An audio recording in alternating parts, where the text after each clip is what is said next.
Bonjour à toutes et à tous et bienvenue pour cette nouvelle vidéo hebdomadaire sur l'actualité des marchés. Alors on a un mois d'août qui reste positif malgré un retracement sur les marchés actions cette semaine avec une baisse de 2% à peu près sur le S&P et l'Eurostoxx, mais on est en hausse toujours depuis le début du mois, donc un mois plutôt constructif.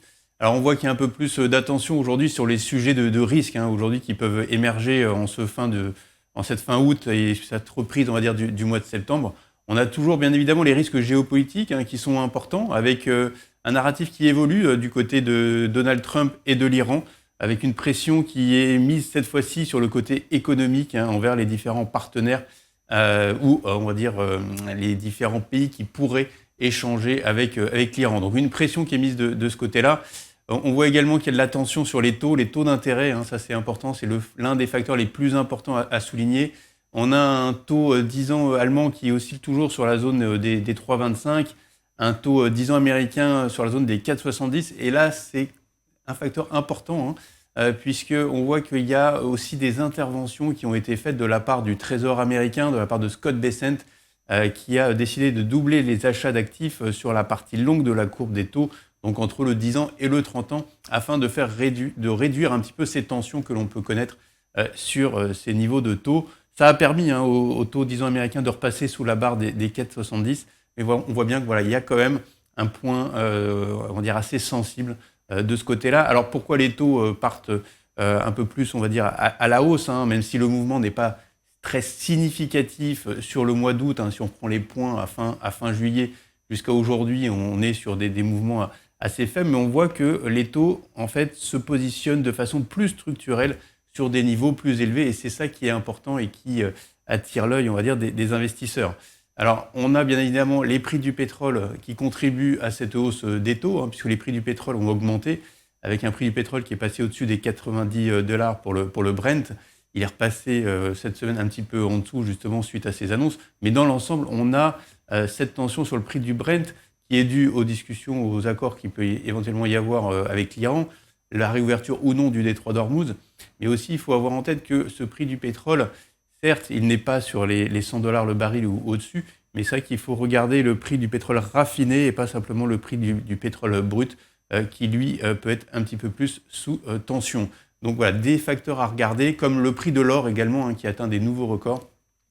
Si on regarde depuis le début du mois, on a une hausse à peu près de 15% de l'or sur le mois. Donc on voit bien que ce sont les actifs on va dire un peu plus défensifs qui reprennent le pas cette semaine et ce mois-ci en ce qui concerne l'or au niveau des marchés. Alors sur les marchés actions, on voit aussi qu'il y a un peu de rotation cette semaine, des semi-conducteurs qui ont bien performé, encore une fois je le rappelle, depuis le début de l'année, qui tirent la performance des marchés actions. Un petit peu de rotation vers des valeurs un peu plus défensives ou un petit peu plus cycliques. Mais aujourd'hui, on a des marchés qui se tiennent bien. Je rappelle que la saison de publication des résultats est derrière nous, qu'on a eu une saison de publication des résultats qui était extrêmement bonne. On attend encore Nvidia qui doit publier cette semaine, qui donnera un petit peu le là. C'est plus un facteur à regarder comme un facteur plutôt un indicateur de la santé économique que vraiment regarder d'un point de vue plus micro au niveau de ses performances. Donc on va suivre ça de très près et bien évidemment la réunion à suivre cette semaine qui est particulièrement importante, c'est Jackson Hole. Jackson Hole avec un discours qui va être assez suivi de la part de Kevin Warsh, le président de la Réserve fédérale américaine, qui doit se prononcer vendredi. Je rappelle que Jackson Hole, c'est un événement assez important. Maintenant, il n'y a pas forcément d'événement majeur à attendre à ce stade-là. C'est plus dans le narratif, dans la perception, le sentiment qu'auront les investisseurs sur le fait que Kevin Warsh prendra ou non, on va dire, le pas, prendra des décisions importantes vis-à-vis de la politique monétaire américaine dans les semaines et mois à venir.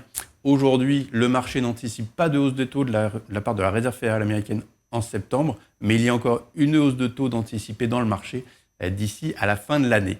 Voilà, je rappelle que Kevin Warsh est connu pour essayer de donner un peu moins de visibilité, ce qu'il a annoncé aux investisseurs dans le marché. Ce qui se discuterait éventuellement, c'est qu'il y ait un peu moins de réunions officielles de la part de la Réserve fédérale américaine et qu'on passerait de 9 réunions par an à 6, peut-être en 2027. C'est une proposition qui a été faite et qui doit être votée ou discutée.